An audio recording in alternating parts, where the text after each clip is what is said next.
आज का ये वीडियो आप सभी के लिए बहुत ज़्यादा उपयोगी है। एसएसओ पोर्टल के अंदर जो रिक्रूटमेंट पोर्टल पे जाके हम ओटीआर पंजीयन करते हैं तो वहाँ पे एक डॉक्यूमेंट अपलोड करने का ऑप्शन आया है। डॉक्यूमेंट अपलोड करने के दो तरीके हैं, एक तो डिजी लॉकर से डायरेक्टली आप डॉक्यूमेंट अपलोड कर सकते हैं और एक मैनुअली डॉक्यूमेंट अपलोड करना होता है। तो डिजी लॉकर से डॉक्यूमेंट अपलोड करने का वीडियो ऑलरेडी मैं बना चुका हूँ, उस वीडियो को नहीं देखा तो इसी वीडियो के नीचे लिंक मिल जाएगा, उस वीडियो को देख के आप यहाँ पे डॉक्यूमेंट लिंक करना सीख सकते हैं। लेकिन आज के इस वीडियो में मैनुअली स्कैन करके अपलोड करना सिखाने वाला हूँ। यहाँ पे जो पिक्चर क्वालिटी की समस्या आ रही है उसका समाधान भी आज के इस वीडियो में मिलने वाला है। तो आपको ये वीडियो पूरा जरूर देखना है जिससे कि कंप्लीट डिटेल में आपको जानकारी मिल पाए। इसके अंदर 10वीं की अंक तालिका हो गई, 12वीं की अंक तालिका हो गई, कंप्यूटर का सर्टिफिकेट हो गया। खास करके जब आप मार्कशीट अपलोड कर रहे हैं तो सब्जेक्ट कौन से लेने हैं, ये समस्या भी बहुत सारे लोगों को आ रही है। इसके अलावा जो 10वीं और 12वीं के एनरोलमेंट नंबर कौन से डालने हैं, ये समस्या भी बहुत सारे लोगों को आ रही है। तो इस प्रकार की सभी समस्या का समाधान आज के इस वीडियो में मिलने वाला है। तो आपको ये वीडियो एंड तक पूरा जरूर देखना है जिससे कि आपको कोई भी समस्या ना आए। तो आइए दोस्तों चलते हैं कंप्यूटर स्क्रीन पे। सबसे पहले एसएसओ पोर्टल पे आपको लॉगिन हो जाना है और रिक्रूटमेंट पोर्टल ओपन करना है। जैसे ही आप रिक्रूटमेंट पोर्टल ओपन करेंगे तो इस प्रकार से आपको इंटरफेस दिखाई देगा। तो यहाँ पे डॉक्यूमेंट अपलोड करने के लिए सबसे पहले यहाँ पे आपको क्लिक करना है। यहाँ पे क्लिक करने के बाद इस प्रकार से ऑप्शन आएगा, तो यहाँ पे क्लिक करके आपको जस्ट सबमिट वाले बटन पे क्लिक करना है। अब अगर आप डिजी लॉकर से यहाँ पे डॉक्यूमेंट अपलोड करना चाहते हैं तो वह वाला ऑप्शन ले सकते हैं, तो यहाँ पे दोस्तों देख सकते हैं, वरना फिर आप कैंसिल कर सकते हैं। तो दोस्तों अगर आपके डिजी लॉकर में डॉक्यूमेंट डाउनलोड हो रहे हैं तो इसी ऑप्शन को आपको लेना है, मैनुअली अपलोड नहीं करने हैं।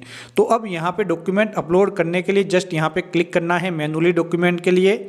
उसके बाद ऐड एजुकेशन डॉक्यूमेंट का ऑप्शन दिखाई देगा, यहाँ पे जस्ट आपको क्लिक करना है। यहाँ पे क्लिक करते ही इस प्रकार का इंटरफेस खुलेगा। तो अब यहाँ पे कौन सा डॉक्यूमेंट अपलोड करना है, 10वीं का करना है तो ये वाला ऑप्शन है, 12वीं का करना है तो ये वाला है, ग्रेजुएशन का करना है तो ये वाला, और पोस्ट ग्रेजुएशन का ये वाला है। इसके अलावा यहाँ पे डिप्लोमा का ये है। अगर आप कंप्यूटर जैसे कि RSC-IT का आपको करना है तो सर्टिफिकेट वाला ऑप्शन ये वाला लेना है, जिसके अंदर RSC-IT का सर्टिफिकेट अपलोड करते हैं। कोई एलिजिबल टेस्ट दिया है और उसका सर्टिफिकेट अपलोड करना है तो अंतिम वाला आपको ऑप्शन लेना है। तो फॉर एग्जाम्पल मैं एक एक करके आपको बताता हूँ, पहले जानकारी भरना बताऊंगा, फिर डॉक्यूमेंट अपलोड करके एक मैं आपको बता दूंगा। तो सबसे पहले 10वीं वाला ले लिया। तो 10वीं के अंदर जानकारी किस प्रकार से भरनी है वह समझना जरूरी है। तो 10वीं यहाँ पे लिया। उसके बाद यहाँ पे आपको 10th लेना है, अभी आप देख सकते हैं। उसके बाद क्वालिफिकेशन के अंदर सेकेंडरी और इक्वल वाला लेना है, और यहाँ पे आपको बोर्ड लेना है। जैसे कि RBSC अजमेर था तो RBSC, CBSC और अन्य बोर्ड भी सभी मिल जाएंगे। तो ज़्यादातर लोगों के RBSC ही होता है जो राजस्थान के हैं, तो मैं RBSC राजस्थान ले लेता हूँ। उसके बाद दोस्तों सब्जेक्ट ग्रुप, यहाँ पे बहुत सारे लोग परेशान हैं कि 10वीं के अंदर कौन सा सब्जेक्ट समूह लेना है। तो यहाँ पे लोग परेशान हैं, समझ में नहीं आ रहा है, गलत जानकारी भर रहे हैं। बहुत सारे लोग यहाँ पे क्या कर रहे हैं, एजुकेशन वाला ऑप्शन ले रहे हैं, ये वाला गलत है। एजुकेशन वाला ऑप्शन आप यहाँ पे ले नहीं सकते क्योंकि वहाँ पे सब्जेक्ट का गलत ऑप्शन आएगा। तो 10वीं में हमेशा यहाँ पे नॉट एप्लीकेबल होता है, ये लेना है। और उसके बाद यहाँ पे नॉट एप्लीकेबल, बहुत सारे लोगों ने यहाँ पे गलती की होगी, मुझे पता है। उसके बाद यहाँ पे आपको रेगुलर वाला ऑप्शन लेना है। अगर आपने ओपन से की है, राजस्थान स्टेट ओपन या फिर इग्नू से, तो डिस्टेंस वाला लेना है, तो यहाँ पे रेगुलर हो गया। फिर यहाँ पे परसेंटेज सिस्टम लेना है, या फिर CGPA है तो CGPA आपका जो रिजल्ट है उसके कौन सा सिस्टम है। तो RBSC बोर्ड में परसेंटेज ही होता है, अन्य कोई सिस्टम है तो वो आप यहाँ पे ले सकते हैं। तो मैं यहाँ पे परसेंटेज ले लेता हूँ। उसके बाद यहाँ पे रोल नंबर डालने हैं, मार्कशीट पे मिल जाएंगे। फिर यहाँ पे एनरोलमेंट नंबर डालने हैं। एनरोलमेंट नंबर का वीडियो इसी वीडियो के आगे मैं आपको बता दूंगा कि एनरोलमेंट नंबर किस प्रकार से निकालने हैं। फिर ईयर, फिर मैक्सिमम कितने में से एग्जाम हुए थे, कितने नंबर आपको मिले हैं, ये दोनों ही डालते परसेंटेज आ जाएंगे। कितने अटैम्प्ट के अंदर आपने एग्जाम पास किया हुआ अटैम्प्ट लिखना है, 2, 1 जितने में किया है। फिर सर्टिफिकेट और मार्कशीट अपलोड करनी है। तो यहाँ पे दोस्तों जो पुराने वाले जो मार्कशीट है उनके साथ एक सर्टिफिकेट आता था, लेकिन फिलहाल के लिए अभी तो आता नहीं।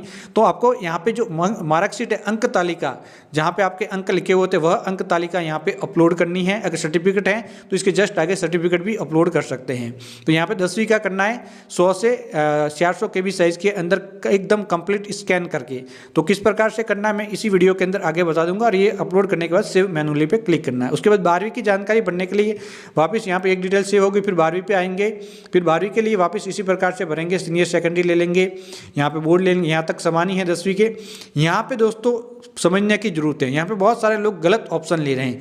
जैसे कि किसी के 12th के अंदर एग्रीकल्चर ली हुई है तो वो एग्रीकल्चर वाला ऑप्शन ले रहा है, ये गलत है।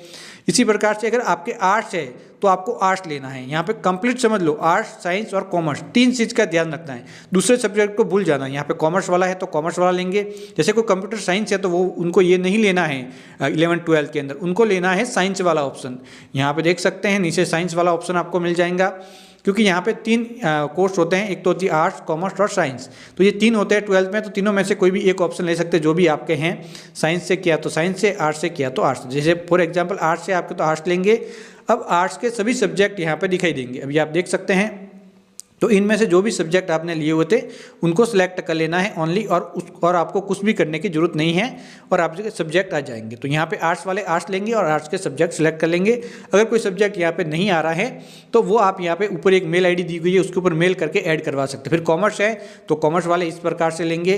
कॉमर्स के अंदर भी कोई सब्जेक्ट नहीं आ रहा है तो ऊपर जो मेल ID दी हुई है उसके ऊपर एक मेल भेज देनी है कि ये सब्जेक्ट नहीं आ रहा, तो वो ऐड हो जाएगा। उसके बाद दोस्तों के साइंस हैं तो साइंस वाला भी लेना है। ऐसे एजुकेशन वगैरह ये सभी यहाँ नहीं है। 12 के अंदर एजुकेशन के भी कुछ एक ऑप्शन आते हैं, वो अलग होते हैं, वो इतने कुछ होते नहीं, कुछ एक लोग होते हैं। लेकिन यहाँ पे साइंस वाला है तो ये साइंस वाला ले लेना है आपको। यहाँ पे साइंस आ गया तो साइंस के अंदर जैसे एग्रीकल्चर है आपके, एग्रीकल्चर साइंस तो ये वाला हो गया दोस्तों, देख सकते हैं आपके सब्जेक्ट एग्रीकल्चर के अंदर ये आर्टिफिशियल इंटेलिजेंसी होगी, ये यहाँ पे सभी सब्जेक्ट मिल जाएंगे। अभी आप देख सकते हैं साइंस के जो भी होते हैं अलग अलग, तो ये सब कुछ मिल जाएंगे। कंप्यूटर साइंस ली हुई है तो कंप्यूटर एप्लीकेशन, कंप्यूटर साइंस हैं, साइबर सिक्योरिटी हैं। यहाँ पे दोस्तों पूरे के पूरे डाटा साइंस है दोस्तों, देख सकते हैं ये सब कुछ मिल जाएगी। इकोनॉमिक्स है, एनवायरनमेंट साइंस है, यहाँ पे दोस्तों सभी साइंस वगैरह सब कुछ ऑप्शन है, अभी आप स्क्रीन पे देख सकते हैं। तो जैसे कि फॉर एग्जांपल मैं जिसका अभी यहाँ पे डिटेल भर लेता हूँ, साइंस का कोई स्टूडेंट है और उसके वो मैथमेटिक्स, साइंस मैथमेटिक्स का कोई स्टूडेंट है, फॉर एग्जांपल मैं आपको बता रहा हूँ। तो उसके कौन से सब्जेक्ट पढ़ने हैं, तो उसके जो भी सब्जेक्ट होते हैं 11th 12th के अंदर जो भी उसने सब्जेक्ट के पास वगैरह किए होते हैं सबको पता होता है लगभग। इसके अंदर जो इससे संबंधित है, जिसके कोर्स है उसको सबको पता है। जैसे कि केमिस्ट्री होती हैं, उसके बाद फिजिक्स होती हैं साइंस मैथमेटिक्स वाले स्टूडेंट के, और एक मैथमेटिक्स होती हैं। तो जैसे कि यहाँ पे मैंने ये ले लिया साइंस, फिर मैथमेटिक्स ले लूँगा और फिर अंत में यहाँ पे मैं फिजिक्स ले लूँगा। तो ये 3 ऑप्शन होते हैं। इसी प्रकार से ये तीनों सब्जेक्ट ले लिए। जूलॉजी वाले हैं तो कोई जियोलॉजी ले सकता है, जियोग्राफी वाले हैं तो जियोग्राफी वाला, एग्रीकल्चर है, साइंस है, तो ये सब कुछ ऑप्शन मिल जाता है। जिस प्रकार से आपके सब्जेक्ट है वही ले लेना है। आपकी मार्कशीट पे लिखे हुए होते हैं, परेशान होने की जरूरत नहीं। नाम यहाँ पे स्पेलिंग मैच जरूर कर लेनी है मार्कशीट पे जो लिखे हुए हैं। उसके बाद यहाँ पे रेगुलर डिस्टेंस वही 10वीं वाला ऑप्शन आ जाएगा और आगे जानकारी उसी प्रकार से भरनी है जिस प्रकार से 10वीं में मैंने बताया। यहाँ पे परसेंटेज, CGPA जो भी सिस्टम है, फिर यहाँ पे रोल नंबर डाल देने हैं। फिर एनरोलमेंट नंबर निकालने की जानकारी इसी वीडियो के अंदर आगे मैं दे दूंगा। तो यहाँ पे एनरोलमेंट नंबर, फिर year of passing, maximum mark, obtained mark, percentage और नंबर ऑफ अटेम्प्ट यहाँ पे लिखना है। और उसके बाद मार्कशीट 100 से 400 KB साइज़ के अंदर अपलोड कर लेनी है कंप्लीट डिटेल में स्कैन करके। ये हो गया कंप्लीट। और उसके बाद सेव मैनुअली पे क्लिक करना है और इसकी जानकारी सेव हो जाएगी। और उसके बाद आपको तो एनरोलमेंट नंबर निकालना एक बार मैं आपको सिखा देता हूँ। तो RBSC बोर्ड पे आके यहाँ पे क्लिक करना है। उसके बाद यहाँ पे आपको ईयर लेना है, 10वीं कौन से ईयर के अंदर पास की थी और 12वीं, दोनों का तरीका एक ही है। तो यहाँ पे चले ईयर ले लिया। अब 10वीं का निकाला है तो 10वीं की जानकारी लेनी है। जैसे कि प्रवेशिका हो गई, सेकेंडरी मेन एग्जाम में आपने पास की हैं, सेकेंडरी सप्लीमेंट्री में की हैं, सीनियर सेकेंडरी मेन में ये वाला और सप्लीमेंट्री में ये वाला। तो जैसे कि सेकेंडरी यानी कि 10वीं के अंदर मेन में पास की तो ये लेके 10वीं के रोल नंबर यहाँ पे आपको दर्ज करने हैं मार्कशीट पे देख के। और उसके बाद सबमिट पे क्लिक करना है और आपके एनरोलमेंट नंबर 10वीं के निकल जाएंगे। तो यहाँ पे जस्ट डाला, क्लिक किया और ये वाले आपके एनरोलमेंट नंबर हैं, इनको आपको कॉपी कर लेना है। इसी प्रकार से 12वीं के भी निकाल सकते हैं और उनको 10वीं और 12वीं का जो भी आप डिटेल भरते हैं उस समय आपको डालनी है। जस्ट यहाँ पे जो ऑप्शन आता है इस वाले भाग के अंदर ये डिटेल डालनी होती है 10वीं 12वीं की। तो यहाँ पे 10वीं के अंदर 10वीं की, 12वीं के अंदर 12वीं की, ये ध्यान रखना है, जांच करके डालनी है क्योंकि एक ही मौका मिलता है। उसके बाद दोस्तों हो गया ग्रेजुएशन। 10वीं 12वीं आपको समझ में आ गया। अपलोड मैंने अभी नहीं किया, आपको ओनली बता रहा हूँ कि जानकारी कैसे भरनी है। अपलोड करना भी आगे बता दूंगा। फिर यहाँ पे ग्रेजुएशन लेवल ले लेना है। यहाँ पे दोस्तों आपको लेना है कोर्स। यहाँ पे बहुत सारे लोग गलती कर रहे हैं, BCom, BA, LLB ये अलग होती है। आपको जैसे कि आपका सिंपल जो भी कोर्स है सब कुछ यहाँ पे मिल जाएगा। यहाँ पे देख सकते हैं सभी डिग्री प्रोग्राम यहाँ पे अवेलेबल है, जो भी बैचलर डिग्री होती हैं। तो आपको अपनी बैचलर डिग्री, जैसे कि बैचलर ऑफ आर्ट्स है बीए, तो बीए ले लिया। अब यहाँ पे सभी यूनिवर्सिटी यहाँ पे दर्ज है, तो यूनिवर्सिटी का नाम यहाँ पे लिखना है और वह यूनिवर्सिटी यहाँ पे आ जाएगी। और यूनिवर्सिटी आने के बाद उसको सिलेक्ट करना है। अगर एक नाम से दो आती हैं तो ध्यानपूर्वक लेना है, सही यूनिवर्सिटी आपको सिलेक्ट करनी है। जैसे कि ये वाली है तो मैंने ये सिलेक्ट कर ली है। उसके बाद यहाँ पे वापस लोग परेशान हो रहे हैं, यहाँ पे अलग अलग, यहाँ पर भी दोस्तों आर्ट्स, साइंस, कॉमर्स या फिर कोई अन्य स्ट्रीम है तब आपको उस स्ट्रीम में जाना है। तो यहाँ पे जैसे कि कोई आर्ट्स का स्टूडेंट है, बीए कर रहा है, तो आर्ट्स का स्टूडेंट हो गया, तो उसके अंदर आर्ट्स ही लेना है और वही लेना। साइंस है तो साइंस का हो गया, कॉमर्स है तो कॉमर्स का हो गया, और उसके अलावा कोई अन्य बैचलर डिग्री ले रहा है उस मामलों में अन्य ऑप्शन में जाना है, ध्यान रखना है आपको। फिर जैसे कि मैंने bachelor degree Hindi history geography है तो मैं हिंदी हिस्ट्री ज्योग्राफी यहाँ पे ले लेता हूँ, जो सिंपली ज़्यादातर लोगों के यही कोर्स होता है, जो ग्रेजुएशन का दोस्तों जो ग्रेजुएशन करते हैं उनके यही कोर्स होता है, हिंदी हिस्ट्री और ज्योग्राफी। ये लगभग 60 से 70% यही लेते हैं, तो मैंने यही लेके आपको बताया। तो इस प्रकार से आप ले सकते हैं। अगर कोई सब्जेक्ट नहीं आ रहा तो उसको ऐड करवा सकते हैं। अभी इसी प्रकार से कोई साइंस का स्टूडेंट है, कोई कॉमर्स का स्टूडेंट है, तो ये सभी ऑप्शन आपको यहाँ पे मिल जाएंगे। तो यहाँ पे ग्रुप लेना है और उसके बाद उस ग्रुप के सब्जेक्ट लेने हैं। अगर कोई अन्य स्ट्रीम से आता है, कोई अन्य प्रकार का कोर्स है, तो उस मामलों में आप, जैसे कि कंप्यूटर साइंस का है तो उस मामलों में आप जा सकते हैं, लेकिन सामान्यतः यही कोर्स होते हैं और ये यहाँ से आप बड़े ही आसानी से ले सकते हैं। तो यहीं पे आपको सबसे ज़्यादा ध्यान देने की जरूरत है। यहाँ पे गलती होती है तो आप समस्या में पड़ सकते हैं। जैसे साइंस का है तो दोस्तों देख सकते सभी साइंस यहाँ पे आ गई है, और इसी प्रकार से जैसे कंप्यूटर साइंस का है तो उसके लिए अलग आ जाएगा। तो यहाँ पे दोस्तों आपको 3 के अलावा अन्य ऑप्शन भी लेने पड़ सकते हैं आपकी डिग्री के अकॉर्डिंग, जो भी आप बैचलर डिग्री करें उसके अकॉर्डिंग। और उसके बाद यहाँ पे रेगुलर है या फिर आप डिस्टेंस एजुकेशन वीएमओ या फिर इग्नू से करें तो डिस्टेंस में आ गया। इसके अलावा प्राइवेट करें तो प्राइवेट लेना है। फिर ये हो गया, फिर रोल नंबर, फिर एनरोलमेंट नंबर यहाँ पे मार्कशीट पे आपको मिल जाते हैं। कॉलेज में समस्या नहीं आती। Year, maximum mark, obtained mark, और उसी प्रकार से भरना जिस प्रकार से मैंने 10वीं 12वीं का बताया। फिर कितने अटेम्प्ट में पास की ये जरूर लेना है आपको। उसके बाद दोस्तों मार्कशीट के अंदर चूज फाइल पे क्लिक करके मार्कशीट यहाँ पे अपलोड कर लेनी है ग्रेजुएशन की। फिर सेव मैनुअली पे क्लिक करना है और ये डिटेल सेव हो जाएगी। तो इस प्रकार से आपको डिटेल भरनी है। यहाँ पे सब्जेक्ट वाला ये विशेष करके आपको ध्यान रखना है। फिर पीजी कर रखी है, पोस्ट ग्रेजुएशन, मास्टर डिग्री, तो यहाँ पे आपको लेना है पोस्ट ग्रेजुएशन, और उसकी जानकारी भी ग्रेजुएशन के प्रकार ही भरनी है, खास सब्जेक्ट में ध्यान रखते हुए। तो ये हो गया। फिर कोई डिप्लोमा है, कोई सर्टिफिकेट है, जैसे कि RSCIT कर रखी है तो आपको RSCIT की डिटेल अपडेट करने के लिए सर्टिफिकेट वाले ऑप्शन में जाके अपडेट करनी है।